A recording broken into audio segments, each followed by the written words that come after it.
નમસ્કાર મિત્રો, સ્વાગત છે માનવ જ્ઞાન સેશનમાં. ફરીવાર આપણે આજે ગુડ ન્યૂઝ એક સમજી શકીએ એવા ન્યૂઝો સાથે આજના જે આપણે રોજબરોજના ડેલી અપડેટો, શિક્ષણને લગતી અપડેટો આપતા હોઈએ છીએ એની અપડેટ સાથે મિત્રો જે ઉમેદવારો કોર્ટ મેટરની રાહ જોઈને બેઠેલા હતા તો એમની પણ એક મહત્વપૂર્ણ અપડેટ આવી છે.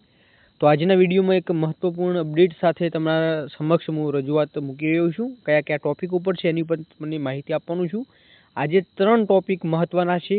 2 ટોપિક ઉપર અહીંયા જે શિક્ષણની લગતી અપડેટ છે અને એક ટોપિક છે આપણી કોર્ટ મેટરની. તો તમામની અપડેટ આપણે આજના આ માનવ જ્ઞાન સેશનમાં તમામ અપડેટ આપવાનો છું. વિડીયો અંત સુધી નિહાળશો મિત્રો. ચેનલ ઉપર નવા છો અને હજી સુધી તમે ચેનલ સાથે જોડાયા નથી તો મિત્રો ખાસ જોડાવાનું ભૂલશો નહીં.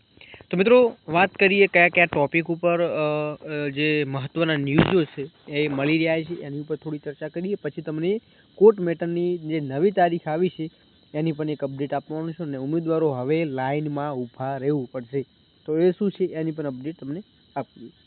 મિત્રો, પ્રથમ તબક્કામાં દ્વિસ્તરીય ટાટ પરીક્ષા પાસ ઉમેદવારોની ભરતીની કાર્યવાહી હાથ ધરાઈ છે. અહીંયા તમને જોવા મળ્યું છે કે જે કોર્ટ મેટર સાથે સંકળાયેલી નથી એવી ભરતીઓ ઓલરેડી શિક્ષણ વિભાગમાં પ્રોસેસમાં ચાલુ છે. આજથી ગ્રાન્ટેડ હાઈસ્કૂલોમાં જ્ઞાન સહાયક ભરતીનો બીજો તબક્કો શરૂ થશે. અહીંયા તમને જોવા મળી રહ્યું છે કે ઘણા જે ઉમેદવારો હતા જ્ઞાન સહાયકમાં ઓલરેડી એલિજિબલ હતા એ લોકો પહોંચી પણ ગયા છે અને એમનું ડોક્યુમેન્ટ થયા પછી એમની જિલ્લા પસંદગી, શાળા પસંદગી તમામ મળી ચૂકી છે અને બીજો રાઉન્ડ પણ અહીંયા ચોક્કસ જોવા મળી રહ્યો છે.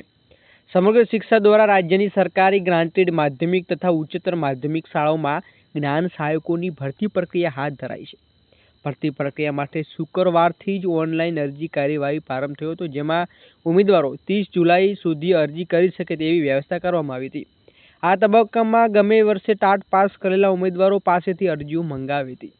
પહેલાં કેવું હતું કે જે કંઈક ક્રાઇટેરિયા હતો, પરંતુ હવે નવા નિયમો અહીંયા રજૂ કરવામાં આવ્યા છે. મિત્રો, 10 ઓગસ્ટ દરમિયાન 3 તબક્કામાં જિલ્લા પસંદગી કાર્યવાહી હાથ ધરાશે એવી અહીંયા અપડેટ હતી. તેમાં માધ્યમિક જ્ઞાન સહાયકમાં ₹24,000 અને ઉચ્ચતર માધ્યમિકમાં 26,000 માનસિક ફિક્સ મહેનતાણું ચૂકવવામાં આવશે. રાજ્યની સ્કૂલોમાં ઉપરાંત કમિશનર આદિજાતિ વિકાસ કચેરી, સામાજિક ન્યાય અને અધિકારિતા વિભાગ હસ્તકની નિયામક અનુસૂચિત જાતિ કલ્યાણ તેમજ નિયામક વિકસિત જાતિ કલ્યાણ કચેરી હસ્તકની ગુજરાત રાજ્યની અનુદાનિત નિવાસી શાળાઓમાં 11 માસ કરાર આધારિત જ્ઞાન સહાયકની જગ્યાઓ ભરવા માટે ઓનલાઈન અરજીઓ મંગાવી હતી. જેની ઉચ્ચતર માધ્યમિક વિભાગમાં જ્ઞાન સહાયક ભરતી માટે જુલાઈના બીજા સપ્તાહમાં કાર્યવાહી હાથ ધરવામાં આવી હતી, જેમાં પ્રથમ તબક્કે માત્ર દ્વિસ્તરીય ટાટ માત્ર અને ટાટ ઉચ્ચતર માધ્યમિક પરીક્ષા પાસ કરનાર ઉમેદવારો પાસે જ અરજી અહીંયા મંગાવવામાં આવી હતી. તો અહીંયા એ પ્રમાણે મિત્રો અહીંયા ચોક્કસપણે આપણે જોવા જઈએ તો રાઉન્ડ છે મિત્રો એ પડ્યા હતા. એના પછીની વાત કરીએ મિત્રો, અહીંયા તમને જોવા મળી રહ્યું છે કે ટેટ 1 PM મુદ્દે એક મોટો નિર્ણય હતો. એનો ઉપર ઓલરેડી આપણે વિડીયો બનાવી ચૂક્યા છે અને ઘણા ઉમેદવારો જોઈ પણ ચૂક્યા છે અને ઘણા ઉમેદવારો બાકી પણ છે. તો તમે નથી નિહાળ્યું તો ખાસ મિત્રો અચૂક જોવાનું ભૂલશો નહીં. બીજી અપડેટ છે કે 7 ઓગસ્ટે જ્ઞાન સહાયકોની બીજો રાઉન્ડ શરૂ થશે. રાજ્યમાં 3 લાખથી વધુ ફોર્મ ભરાયા છે. પ્રાઇવેટમાં સારી કમાણીને કારણે 26,000 પગાર છતાં અર્થશાસ્ત્ર માટે 58 માત્ર 3 જ શિક્ષકો મળ્યા છે. અહીંયા તમને જોવા મળી રહ્યું છે કે અલગ અલગ જે મિત્રો માહિતી જે આપણને મળી રહી છે એ અહીંયા તમને જોવા મળી રહ્યું છે. ધોરણ 9 થી 12માં જ્ઞાન સહાયકોની ચાલી રહેલી ભરતીમાં તબક્કો પૂરો થયો છે. હવે જૂના વર્ષોમાં ટાટ પાસ થયેલા ઉમેદવારો માટે બીજો તબક્કો ચાલુ થશે. અમદાવાદ શહેરમાં માધ્યમિક સ્કૂલોમાં 472 માંથી 282, ઉચ્ચતર માધ્યમિક સ્કૂલોમાં 483 માંથી 236 શિક્ષકોની ખાલી જગ્યા ભરાઈ કરાઈ છે. હવે ખાલી જગ્યા પર બીજો રાઉન્ડ શરૂ કરાશે. આ રાઉન્ડમાં આગળના વર્ષોમાં ટાટ પાસ ઉમેદવારો ભાગ લેશે તેવી ખાલી જગ્યા ભરાશે, પરંતુ શહેરોમાં ધોરણ 11-12માં અર્થશાસ્ત્રના શિક્ષકો સૌથી વધુ જગ્યા ખાલી છે. પહેલા રાઉન્ડમાં અર્થશાસ્ત્રમાં અંગ્રેજી માધ્યમિક 6 થી હિન્દી અને 7માં એક પણ જગ્યા નથી ભરાઈ. ગુજરાતી માધ્યમમાં 45 માંથી 3 જગ્યા શિક્ષકો આવ્યા છે. હવે આવનારા રાઉન્ડમાં જો શિક્ષકો નહીં મળે તો સ્કૂલોને ઓનલાઈન ભરતી કરવાની છૂટ અપાશે, ઓફલાઈન. મિત્રો, જેમાં ઉમેદવારોએ ટાટ પાસ નહીં હોય તો પણ સ્કૂલોમાં ભરતી કરી શકશે. શિક્ષણ વેદોના મતે માર્કેટમાં 26,000થી વધુ પગાર સરળતાથી મળી રહે છે, જેથી ઉમેદવારો શિક્ષકો માટે ઓછી સંખ્યામાં આવે છે. સરકારે ચોક્કસ વિષય માટે યા વિદ્યા સહાયકના વેતનમાં વધારો કરવો જોઈએ. તો મિત્રો માર્કેટમાં ઊંચી માંગ વાત કરતો કે બેન્કિંગ, ફાઇનાન્સ અને કોર્પોરેટ ક્ષેત્રમાં અર્થશાસ્ત્રના નિષ્ણાતો માટે કરાર આધારિત નોકરી કરતાં વધુ સારો અને ઉચ્ચ પગારના વિકલ્પો અહીંયા ઉપલબ્ધ છે. એ પણ કરાર હોય છે, પરંતુ અહીંયા ચોક્કસપણે એમનો પગાર છે મિત્રો ચોક્કસ સારો મળતો હોય છે. તો આના કારણથી અહીંયા શિક્ષકો છે મિત્રો અર્થશાસ્ત્રમાં આપણને ઓછા જોવા મળી રહ્યા છે.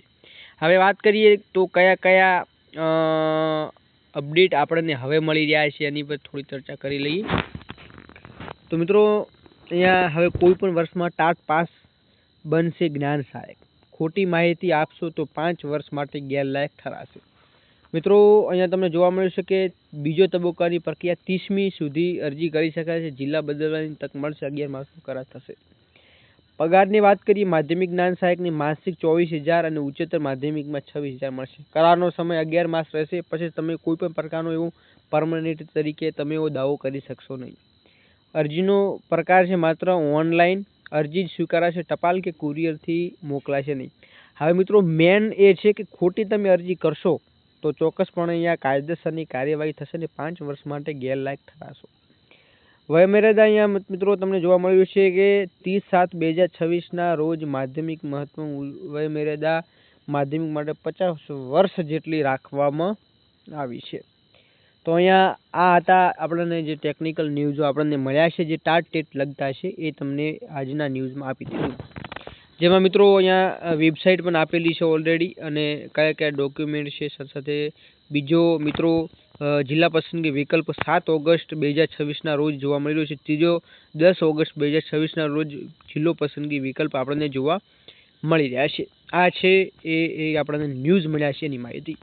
હવે માહિતી તમને આપી દઉં મિત્રો જે ખાસ ટેટ 1ના છે. તો ટેટ 1ના ઉમેદવારો માટે એક મહત્વપૂર્ણ અપડેટ છે. અહીંયા તમને આપી દઉં કે ટેટ 1ના ઉમેદવારો માટે મિત્રો ખાસ કે જે ઉમેદવારો રાહ જોઈને બેઠેલા છે એવા ઉમેદવારો તો એમને ફરીવાર એક નવી તારીખ મિત્રો અહીંયા આપવામાં આવી છે. એ તારીખ મિત્રો અહીંયા તમને જોવા મળે તો એ આપણને લગભગ શુક્રવારના રોજ અહીંયા ફરીવાર આપણને સુનાવણી હાથ ધરવામાં આવી છે. એટલે કે શુક્રવારના રોજ અહીંયા ફરી